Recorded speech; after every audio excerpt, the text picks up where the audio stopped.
Hi everybody, especially Ellen. This video is dedicated to you. It's been a long time. If you guys are familiar with me at all, most of you in the YouTube space, in the spiritual and metaphysical space, if you were listening to me before, you're going to hear a lot about your understanding of this universe, how you already know the bulk of this universe from the inside out, not based on what you have read, learned from your environment. But this inside out approach is something that we all have within us. And the more you listen to me, the more you will feel connected as I look to bring out this knowledge from within you. Okay. So I want to say it's been a long time since I posted my last video. Nothing ever serious to the extent where I've kind of really set up, carved a good amount of time to the side to do this thing for you guys. And simply why I wasn't doing it before mainly was because of my preoccupation with life, doing all the things I love doing, applying all of the knowledge that I've gained from, observing, studying, and practicing the laws of the universe. It's going to blow your mind. You're going to enjoy it. It's been about 8 years since I got to really expand on some of the new stuff. Okay, but I want to just get straight into this two-part question for Alan, right? And Alan asks the question, hey, Jackson, it's been a long time. I used to listen to your audios all the time. I saved it into my watch later category so that I could kind of watch it over the years. And if you could you please, go back, create another video, keep that rawness you had before, and this time perhaps do a video on the meaning of life and update the video you had before, titled Finding True Happiness. Okay? First off, you gotta understand that everything I do, for the most part, when I say I should really say we, for I consider myself a human being and also an esoteric being at the same time. Kind of like a metaphysical, invisible being versus a physical being, a person who's grown up and brought up in this environment, who's learned the things of that were taught through societal programming. And the mixture of the two is who I am. But in plain broad daylight, I don't want to average the two. I do my best to keep them separate and speak of them as though they are two individuals partnering within each and every one of us. One's more physical and the other is invisible, non-physical. One is more physical in an ideological sense, and the other one is more metaphysical in an ideological sense. Okay? So you, in essence, have the breadth of both the physical space and the non-physical space, the observable space and the invisible, non-observable space. And everything in life that you experience is within those two boundaries. And those boundaries is something, it's a philosophy, it's an idea that's withstood the test of time.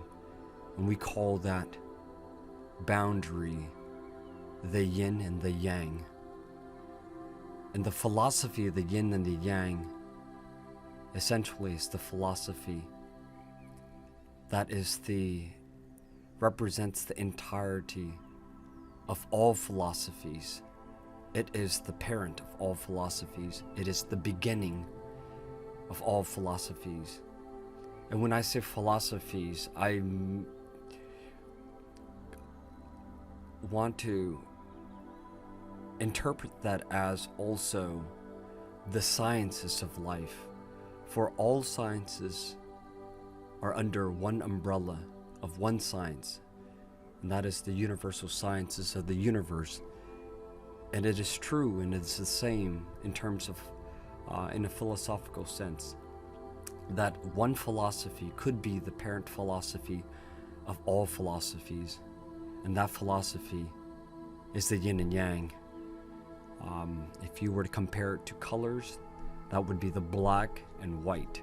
If you were to compare it to programming, that would be your ones and zeros. If you were to compare it to electricities, you would compare that to on and off.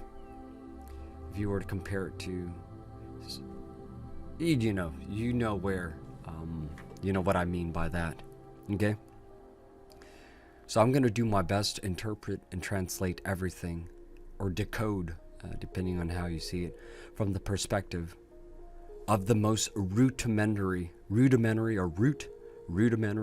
though it's spelled differently, the very beginning, okay? So the meaning of life. You could argue that life is rooted in what we call the nothingness. So the beginning starts right after the nothingness. And the nothingness is analogous to black. And the beginning, you could say, starts in the form of white. Now, white light is also broken down into other colors, the primary colors of which are the red, blue, and yellow. You got your secondary colors, adding red, blue, blue, yellow, yellow, red, you get the secondary colors. And the hierarchy of colors continue on that path. Okay? So the meaning of life is anything that is not the nothingness. Okay? First of all, what is life? Life is anything that is not nothing. That's life. I want to draw that comparison with something you hear often, which pertains to your daily activities, something you like doing or not like doing. But most of you have heard this expression before, and I'll give you the example. If I were the person who just sat at home and did nothing, and would find an excuse to circumvent or, go around invitations to parties, social hangouts, or just occasions similar to those, I would be considered a person that has no life. That would be true considering if I had done nothing at home as well. To the average person, I'd be considered the person that has no life. So the meaning of life to the person who's used to going out and doing something, being active, the meaning of life to that person is obvious. It is to do something, to be busy, producing something, creating something, moving, something observable, or something audible. You could hear him talk about life. So for that person, the meaning of life is to do something, say something, hear something, experience something. Okay? But to a metaphysician, a person who observes the beginning of life, the meaning of life is actually anything that is not nothing. That's life. And the meaning of life, and I know I had kind of mixed it up earlier when I said the meaning of life is to do something. That is the definition for life. Life, the definition for life is contrast from the nothingness. And relatively speaking, to a person, especially this person who defines life as going out, the meaning of life to him is to continue staying busy. For a metaphysician, life is anything that is not nothing. The meaning of life to a metaphysician is infinitely definable, meaning that it could be anything that is not nothing. So you, as an individual, have the breadth of the universe, an infinite possibility of how you want to define life. And this is such so that no one is confined to anyone else's definition of life, and that the universe is opened. The universe's arms is opened to your definition of what life is. So you could define life however you want, relative to another person's definition of life, or if you want to go completely isolated in your definition and unique in your own definition of life, you define it to however you desire. Whatever you desire it to be, however you want it to be, you get to decide. And I know that is a lot to ask for in you, but those are your options. You get to decide. Second part of the question, what's the meaning of life? Nope, that's the first part. Finding true happiness. That's the second part. True happiness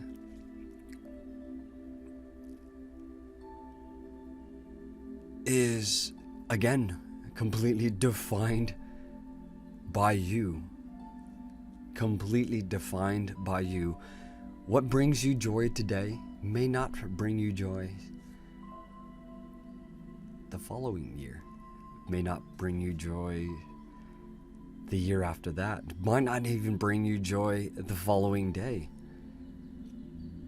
So, finding true happiness isn't really hard. Okay? Finding sustainable calmness, sustainable, a feeling of anything that's non-depressing, anything that doesn't weigh you down.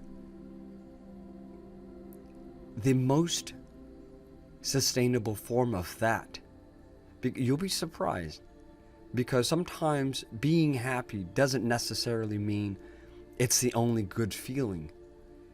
To a person who's carrying 1,000,000 pounds of weight, happiness could be unloading and offloading maybe 500 pounds of those weights, and all of a sudden that person has only 500,000 pounds left he's holding on to. To him, that could be happiness, because it's all relative, right? Shedding off all 1,000,000 pounds to a person who's carrying 1,000,000 pounds could be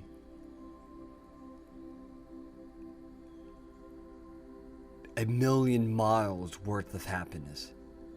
True or not is all relative, right? So to a person who has a lot of debt and weight that he's carrying around, happiness could be 0, could be nothing, could be just simply existing. Now, with respect to having this idea of happiness, I believe the question really falls back on how we as a human being can sustain that happiness. Okay?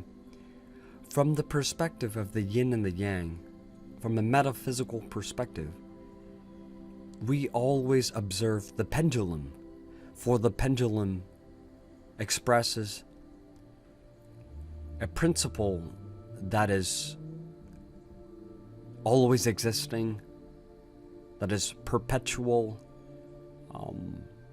that will never go away. And that principle is called cycles. Okay? Now with a pendulum, It's a lot easier to observe that when the pendulum swings to the right, the arm eventually, as you will quickly learn and discover, is that the arm will fall back to the other side and regularly to the same distance and height to the other side. And this pendulum will constantly swing from one side to the next, from the yin to the yang, from the yang back to the yin, from the yin to the yang. And it doesn't matter which side it starts, but the idea is to express that opposites are the two entities that life cycles upon. Left, right, yang, yin, or yin and yang. And what you'll notice is that if life, or you could say the arm of this pendulum, doesn't move to the right, you'll discover that it will also not move to the left. Okay?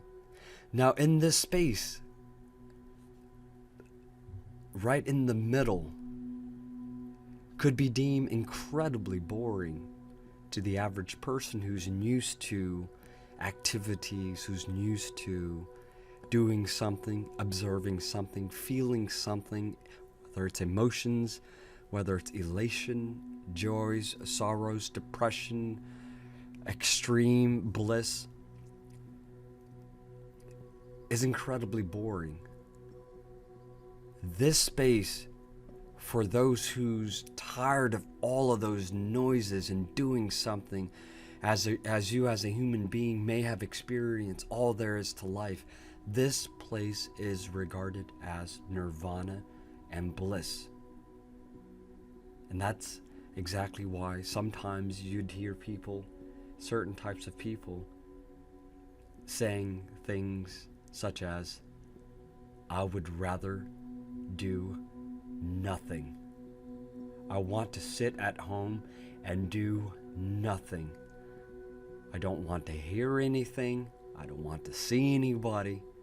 And to that person, relatively speaking, nothing is happiness. Nothing is joy. And guess what? Nothing is also perpetual.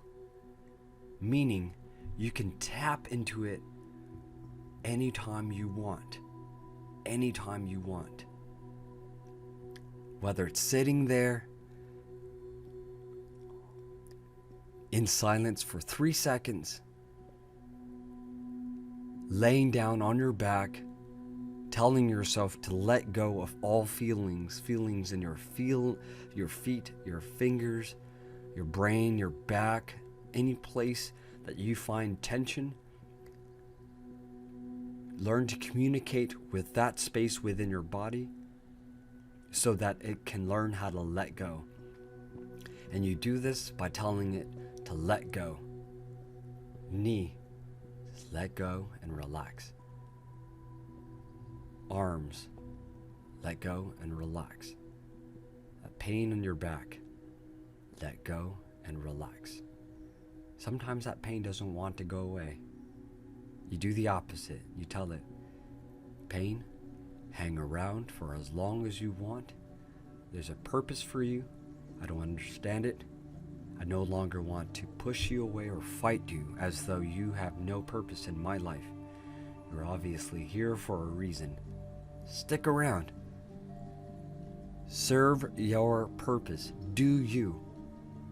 I, as a host of this body, will endure that pain and serve out my time. And when you are ready, you are more than likely, when you are ready, you're more than welcome to leave as you please. When you want to come back and you feel I have something for you, come on back.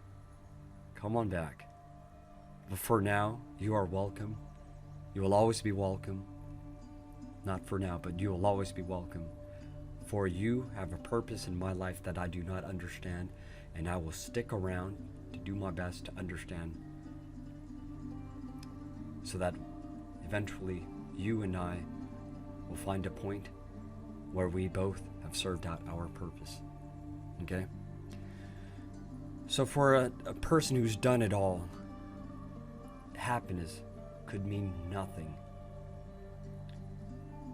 And what I've just discussed and described to you is simply the idea of meditation. And I know there are a billion types of meditations out there, some involving chants, others involving breathing.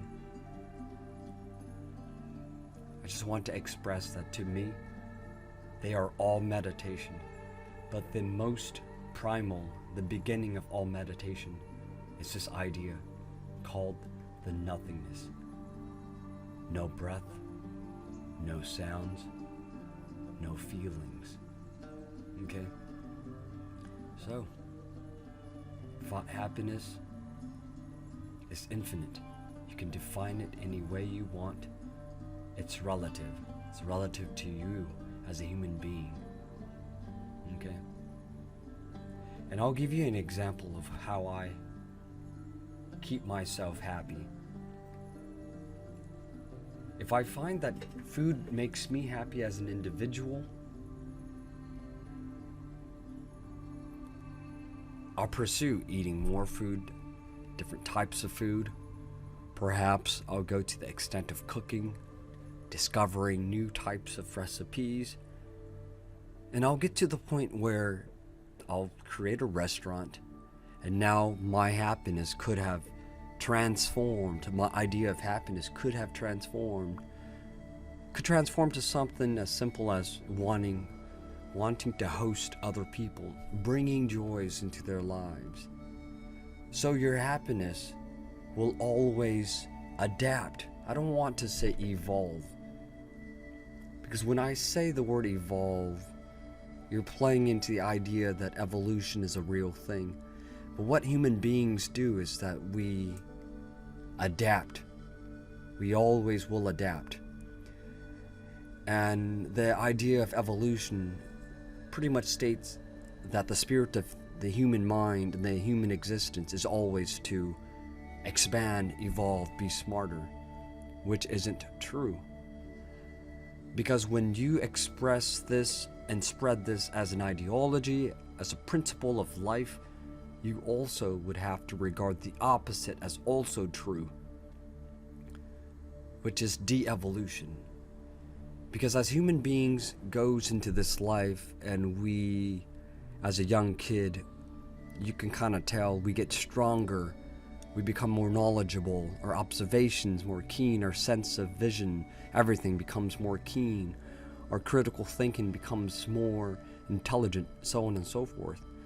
But in one lifetime, we all experience the same thing as degradation, the opposite of growth, the opposite of awareness, the opposite of heightened sensibility. All of that degrades over time, and it also devolves over time. Okay? So happiness could do that as well. It could also evolve, or adapt, I should say. I don't want to eliminate evolve. I'll take that back. You know? I want to honor the human space as being very optimistic, in the sense that we think everything must go forward. We mustn't go backwards. But in the metaphysical space, we understand that forward is backwards, backwards is forwards, up is down, down is up, because all things to a metaphysician is relative. So Alan, thank you for the question. And thanks for bringing me back into this space. Man, you really empowered me, and I'm really thankful for that. Thank you, Alan. I appreciate that. I'm ready for the next question. Take care. Bye-bye.